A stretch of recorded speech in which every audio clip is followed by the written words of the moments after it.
Who's the bigger asshole, the artist or the patron? Who knows, but I'm pretty sure it's the cops.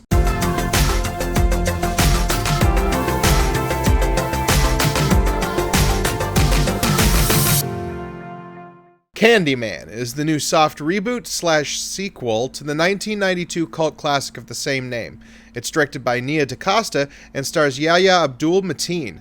The film follows artist Anthony McCoy as he unravels the mystery of the Candyman, a supernatural murder summoned by repeating his name 5 times into a mirror. Various idiots do this to bloody results. I'll get into the deeper plot synopsis later in the spoiler section, but before I do, let's talk about the history of the Candyman franchise. The original film came out in 1992 and was loosely based on a short story by Clive Barker. It was a modest success and spawned 2 lesser sequels. The first film was very much a cult movie, riding the tail end of the first wave of supernatural slashers. Pre-Scream 90s horror was a wasteland of just absolute garbage. And it's trash. It's filled with trash. Maybe there's something on the bottom here. Let me see. No, just trash. Candyman stood out, though, in no small part because of Tony Todd. Todd is the legendary actor that brought a hypnotic allure to the murdered painter. It's a performance that feels akin to Gary Oldman's Dracula. He creates a dreamlike atmosphere in his seduction of Virginia Madsen's Helen Lyle. He is simultaneously attractive and yet deeply threatening. There's a good reason Candyman is arguably Todd's most famous role. Be my victim. Be my victim. Though he'll always be Kern to me. The 1992 film also stood out because it set its horror in the world of black low-income housing. Other horror films would end up placing their titular monsters in the hood. Their wording, not mine. They always ended up being insulting, racist, and just fucking awful, you guys. Candyman, however, felt like it was about the actual people who lived in neighborhoods like Cabrini Green. Even Todd's backstory in the film had Candyman created from an act of unspeakable racial violence. A respected painter in 1850 who fell in love with the daughter of a rich white man, Robideau was tortured and murdered by the white and wealthy elite. All of these elements in the original make it kind of perfect for a reboot today. The themes in the film are still all too relevant. Writer-producer Jordan Peele is a perfect fit. His films Get Out and Us perfectly blended racial, class, and cultural metaphors with scenes of high tension and brutal terror. First-time director Nia DaCosta brings a strong style and dreamlike atmosphere to this new iteration. For her work, she now has the distinction of being the first black woman to direct a #1 box office film. Her career is going to be one to watch. There are things that I love about this movie, however, there are some huge problems with the execution. Before I talk about that though, let's go over what happens. Spoilers to follow, skip to this time code for the final rating, and also trigger warnings for the following.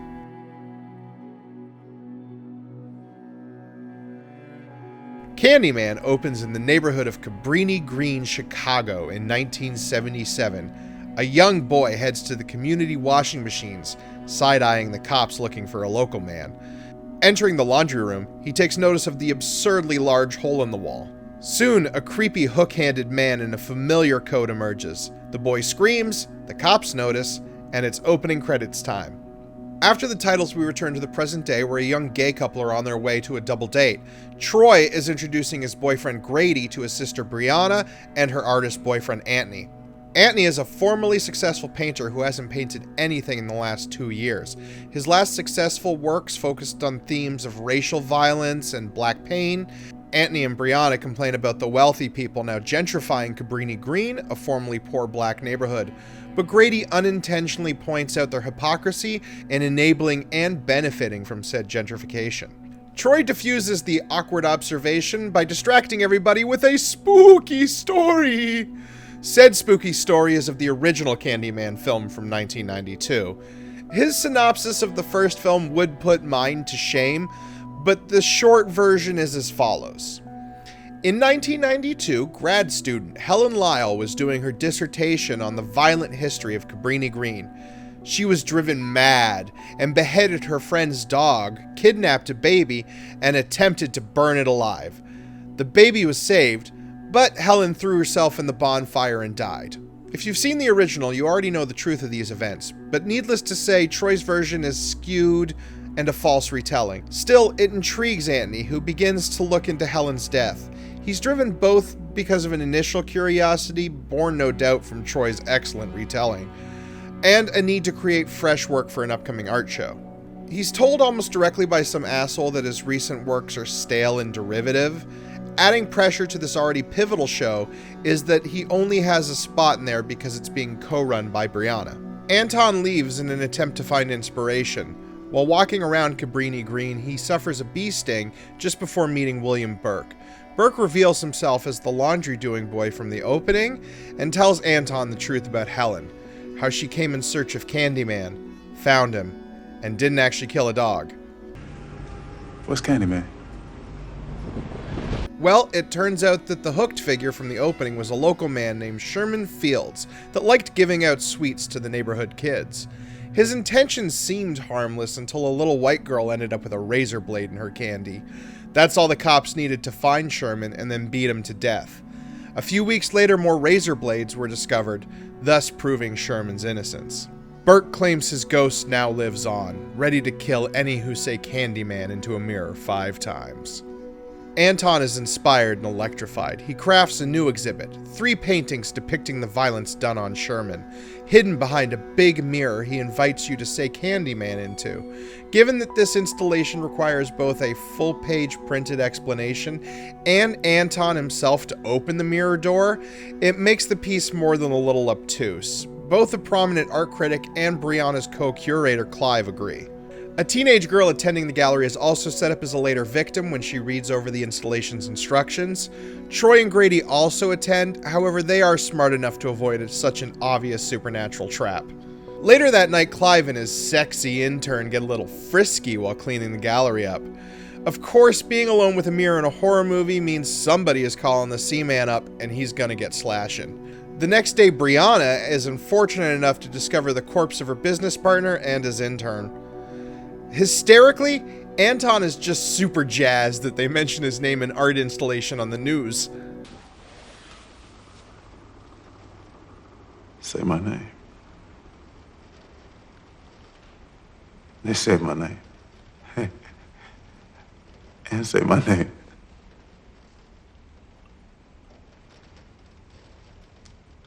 I don't know, it's cool to be mentioned, I guess. Over the course of the next few scenes, Anton begins to descend further into obsession with Cabrini Green and the legend of the Candyman. He grows cold and distant to Brianna, and the bee sting on his hand is beginning to spread into some kind of honeycomb-like necrosis. Anton, you should really see a doctor about that, man. Haunted by Candyman and driven to paint his various likenesses, Anton meets with Finley, the snooty art critic from before. She changes her tune on his work now because of the notoriety the murders have gained him. They have a back and forth that really hammers in the film's themes and metaphors. And then Anton invites Finley to say Candyman into a mirror herself. Anton is then driven from the apartment by his increasingly violent hallucinations, and Finley is killed. Brianna is pushed farther away from Anton by his increasing descent into cold malice, and her own trauma from her artist father committing suicide in front of her when she was a child. She's worried that she's heading to the same thing with Anton as he grows more distant. She tries to leave, however his recent success has tied her career to him. After discovering his recent works and questioning him about his connection to the 3 murders, Brianna attempts to disprove Candyman's existence by summoning him herself. Anton flies into a mirror-smashing rage to prevent her from saying it 5 times. She leaves to stay with Troy and Grady. By the way, neither Grady or Troy die. This is a welcome change for gay characters in a horror film. Their survival is in no small part due to Troy constantly reaffirming what a stupid idea it is to summon a murder ghost. Speaking of murder, it's time to come back to an oh-so-killable group of teenagers. The mean girl from before is now hanging out in her high school bathroom with her pack of shitty friends. She of course tells them about summoning Candyman. They do so, although one smartly nopes out just before the final word. And after a short moment of bullying a black girl, they are then brutally murdered. Honestly, this sequence has little to no effect on the plot and really seems to only exist to pad the body count. The rod on Anton's hand is now spread to his chest and neck, and his fingernails are falling off. Before he goes completely Brundlefly, he finally goes to the local hospital in Cabrini Green. While there, he is angered to learn that he was born in the area and not in South Chicago like he thought. He visits his mother, who is revealed to be Anne Marie McCoy. It was her dog that Helen supposedly killed, and the baby that was almost burned alive was Anton. His mother explains that while Helen took the blame, Mrs. McCoy knew that Helen saved Anton that night. She knew about Candyman and took Anton away from Cabrini Green just to protect him. She claims that he's now been brought back to finish what Candyman started all those years ago. Anton wanders off, almost completely into a fugue state. Brianna returns to their shared apartment to collect her things when she discovers a link to William Burke, the location of his laundromat. Anton mentioned before that Burke was the one feeding him information about the Candyman legend and how it goes back to a murdered painter in the 1800s. This was apparently against some neighborhood code to erase Candyman from the community consciousness. Candyman, as revealed by Burke and Anne-Marie, exists because the people of Cabrini Green formed a collective avatar from the pain and grief of the repeated acts of violence. Candyman exists because people believe he exists. She goes to the laundromat and is kidnapped by Burke, who also has Anton. You see, he was deliberately feeding information to Anton to reawaken Candyman. Cabrini Greens is becoming gentrified, and out of a bitterness and anger born from the guilt about leading police to Sherman, as well as the murder of Burke's own sister by Candyman when he was a child, he wants that pain to be brought on the sons and daughters of the wealthy now invading his neighborhood. He plans to do this by cutting off the possessed Anton's hand, just jamming a hook right up in there, and then calling the police to shoot Anton dead. This seeming ritual of a black man dying in unjustly violence and pain will create a new avatar of Candyman. He wants Brianna to act as a witness, someone to spread the story. His plan pretty much succeeds despite the fact that Brianna cuts her way free and immediately fucks off. Burke chases her, and she ends up stabbing him like 40 times in the face with a box cutter. Anton collapses in her arms, and despite the fact that he is virtually unconscious and on the floor, he is finally shot to death when the cops arrive to help. Facing blackmail or prison by a corrupt detective wanting to cover it up, Brianna finally invokes Candyman herself. The resurrected Anton fucking murders all the cops in a superhero moment and then morphs into Tony Todd, commanding Brianna to tell everyone. Cut to black.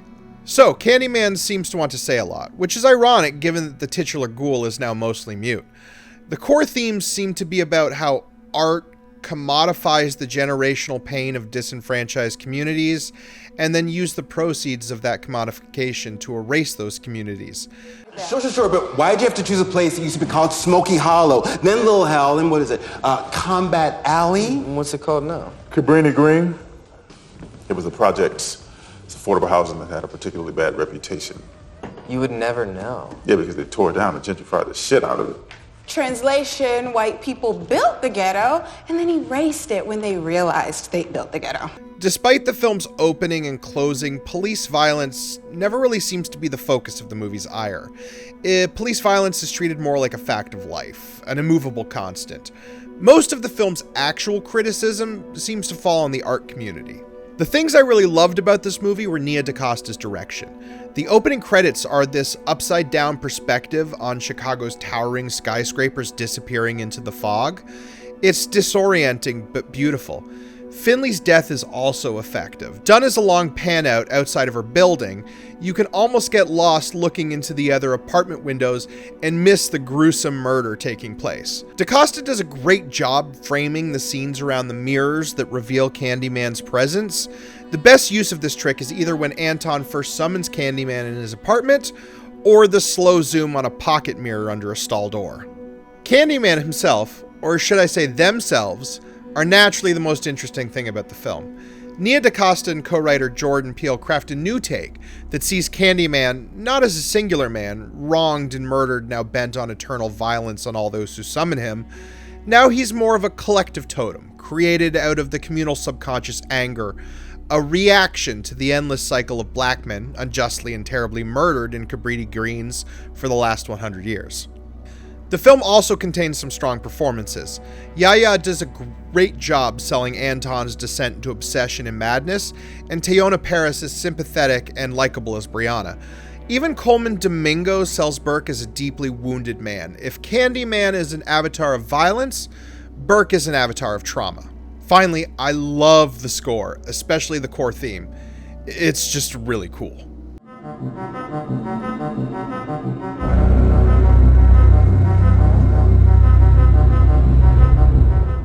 So where does Candyman fall down? There are a few big problems. First is the use of CGI that distracts from the moments of tension and terror. The most egregious example is when Candyman slices a projection screen inside of a mirror, and its real-life counterpart flops to the ground cartoonishly. Even Finley's murder loses something with her CGI body flopping against the window. The CGI bees also feel like a massive step backwards from the days when Tony Todd was covered in hundreds of actual bees. The film's numerous victims are all universally terrible people. While it's satisfying to see a spectral force of violence horribly murder a snooty art critic or a bunch of dirty cops, it ends up detracting from the actual horror of this horror movie. As a viewer, you should be scared of the monster. It never feels like Candyman is a threat to the characters we like, and in a film like this, it is important to have someone that we don't want to die be under threat. Candyman's new collectivism and the mystery around the supernatural killer ultimately robs the movie of one of the things that made the original so unique. Candyman is a metaphor, but no longer a character. Todd's specter was haunting, enticing, and completely threatening. The best scenes in the original are when he's seducing Virginia Madsen's Helen Lyle. Todd's deep voice is amplified to an unnatural degree, and his slow, deliberate physicality creates a monster that is more in control and motivated. There's also this air of vulnerability and tragedy that covers an actual lust for violence. Tony Todd's Candyman isn't just compelled to do violence, he wants to hurt people. The new Candyman is represented on screen mostly by Michael Hargrove. Hargrove is very different in that he never speaks or expresses any wants or desires as Candyman. It's a real loss that robs the villain of his own agency. He doesn't threaten or compel Anton like Tony Todd's character would have. He simply haunts Anton with mirror cameos and flickering lights. While his battered face and wide, earnest smile are a classically scary image, the character never really does any more than hover from victim to victim, slashing throats and ankles. This turns the mirror-based murderer into just another wordless killing machine, and sorry, but Jason already wins that game. It's a real shame, because it's not until Tony Todd shows up in an end cameo that I realized what I was missing. In my view, the biggest strike against the film is that it's just not scary. There are effective moments of tension, and there are some nice elements of horror in Anton's descent, but I never really felt like any of the characters I liked were in danger. Even the film feels like it's not sure if you should root for Candyman or be scared of him. The movie's ending is cathartic for sure, but it turns Candyman into some kind of avenging hero. In the end, it feels like a good thing that Candyman is on the loose. In fact, this is the only film in the franchise that leaves Candyman not only undefeated, but outright victorious at the end. Ultimately, this soft reboot does a great job providing a new spin on an old legend, and it ties its themes effectively together, but it loses Tony Todd's magnetic performance and an actual threatening villain. There's not much scary in this horror film, and that's the biggest shame. Candyman gets a 3 out of 5. Alright everybody, thank you so much for watching this review. Don't forget to check out other reviews and videos on our channel. I've got our ongoing Let's Play with Tamara, and Tamara plays Dragon Age Origins. That's a lot of fun. We also have some other reviews of movies both past and coming up that I'm looking forward to. Don't forget to like and subscribe, and we have a Patreon and Ko-Fi if you want to support us further. But just remember, stay safe and be who you are.